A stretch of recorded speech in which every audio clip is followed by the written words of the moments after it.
Well, lots going on at Manchester United, and one player who looks to be staying is Bruno Fernandes. It comes as Al Nassr failed in an attempt to sign the Manchester United captain. You may remember Fernandes rejected the chance to join Saudi Pro League rivals Al Hilal earlier this summer, right? But Dan, how important is it that they keep him? Yeah, I mean, on that point, we understand, in recent weeks, Al Nassr, of course, a prominent team out in Saudi Arabia, have also failed in an attempt to sign the Manchester United captain. And, I mean, his importance is unparalleled when you consider where would United have been without him last season.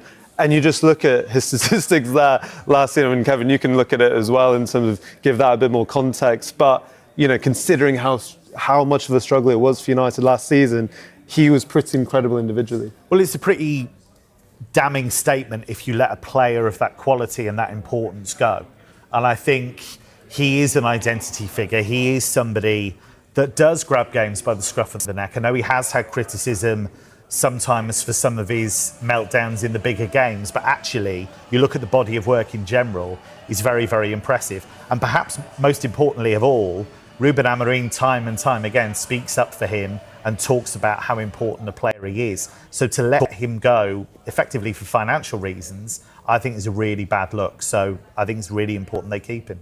But there are players who Amorim does want to leave, isn't there, Dan? Garnacho, Anthony, Sancho, Malasia, they all need to find new clubs this summer.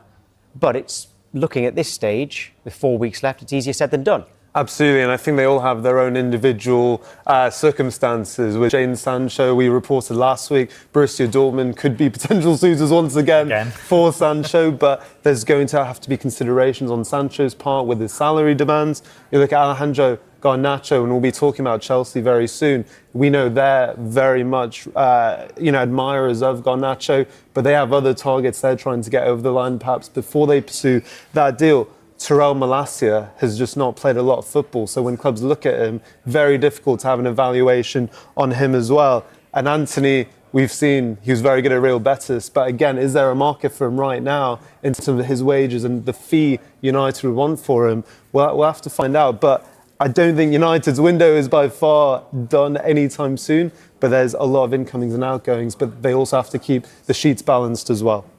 Yeah, there are some quotes from Amorim on Garnacho in particular, by the way. Here they are. It says, a really talented boy, and sometimes things don't work out. You cannot explain specifically what it is. But I have the feeling, I think it's clear that Garnacho wants a different thing with a different leadership. And I can understand that. So I think it's not a problem. That's Amorim on Garnacho. Manchester United could come in as well, and he could go there.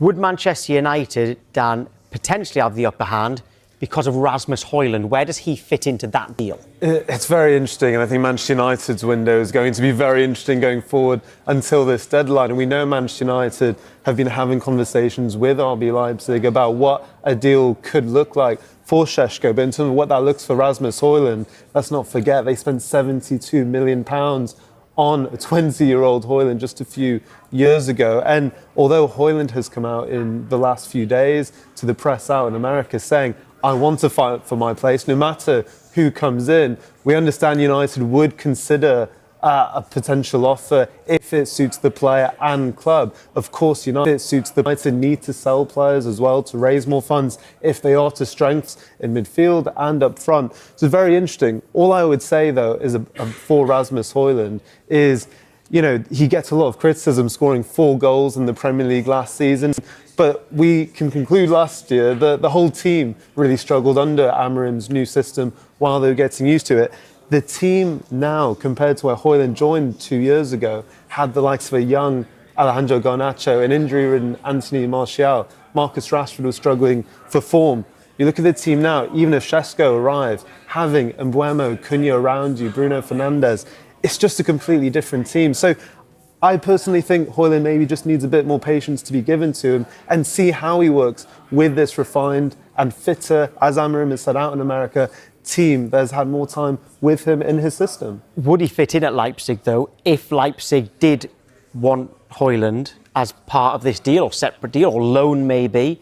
Would he fit in there? Would it work for Leipzig? It would. They've looked at him before. They've been credited with an interest in him before. He's somebody I think that would fit their style of play, somebody that does want to run in behind, does want to make those runs. I know his link-up play can be a bit ragged, but I agree with Dan, actually. I think there's a quality player there still. I think it's crazy to give up on him at this stage because so many players have lost their confidence there. It's been a really difficult club to judge players at. You look at Xerxes gone there with a decent reputation and it hasn't happened for him either. But the fact that he's still willing to give this a go and fight for his place, I'd give it a little bit more time, but I understand the financial imperatives that United have. Marcus Rashford, Kevin, he's gone to Barcelona. But is he going to be allowed to play? What's going on with his registration? So we're back again to Barcelona and their registrations because of the financial issues they have. It's not easy for them. They don't have a lot of wriggle room in terms of the salary cap with La Liga. So they haven't yet been able to register him. Now, he's spoken to the media about this. He says he's relaxed. He says that he's happy to let the club get on with it. But if you look at the situation currently with their goalkeeper, Marc-Andre ter Stegen, now he was their undisputed first choice, but he was injured last season. Wojciech Szczesny, who came in to deputise for him, has been given a new contract, even though he was brought out of retirement for that gig. Joan Garcia's come in from Espanyol. He's going to be the number one. So you've got a situation with ter Stegen where Barca would quite like him off the wage bill. He's injured at the moment, and the club know that if he was out for 4 months injured, then they would get some relief from the salary cap for his wages. He made a very pointed statement with this back injury and said, I'll be back in 3 months' time. So he's aware they're trying to shift him on. Play the game, come on. But this is the interesting... Just say it's 4. But this is the problem, you see. You've got a situation where you've got these battles of wills all the time. You've got players they're trying to shift out who don't really want to go. And so it just shows you Barcelona have this wider issue. But if they can sort out the wider Rashford situation, I think it's great for everyone. He gets a fresh start at a big club. They get somebody who can cover multiple positions. United get him off the wage bill. PSG goalkeeper Gianluigi Donnarumma is reportedly open to the idea of signing for Manchester United in the summer transfer window, but one route to completing that deal has been ruled out. Since last month, speculation has been building over the future of the Italian Champions League winner after reports in France that talks had stalled between the club and player over a new deal. Donnarumma is now at risk of walking away for free next summer as his contract expires. The Parisians look set to be preparing for life without their current number one, with Lille's Lucas Chevalier due to sign this week. As for United, it is thought that they would like to sign a new goalkeeper, but Men's Sport understands that there is not a set budget for a new first choice. Plus, it is believed that Andre Onana has received reassurances that he is part of the plans at Old Trafford this season despite missing matches on the tour of the US through injury. Nevertheless, Team Talk understands Donnarumma would be keen on moving to United despite the club not qualifying for this season's Champions League. However, the route to bringing the Italian to United is not straightforward. While Onana leaving is deemed unlikely, it is claimed in this report that there is a chance he could be sold should a club become interested in his services. Until that point, it is claimed that United would be unlikely to purchase the 26-year-old on a permanent basis. Instead, the Reds would be more open to the idea of a loan switch, but this currently does not interest PSG. The compromise could see United loan Donnarumma with an obligation to buy him for a reduced fee next summer. But PSG will likely see this as a last resort towards the end of the transfer window.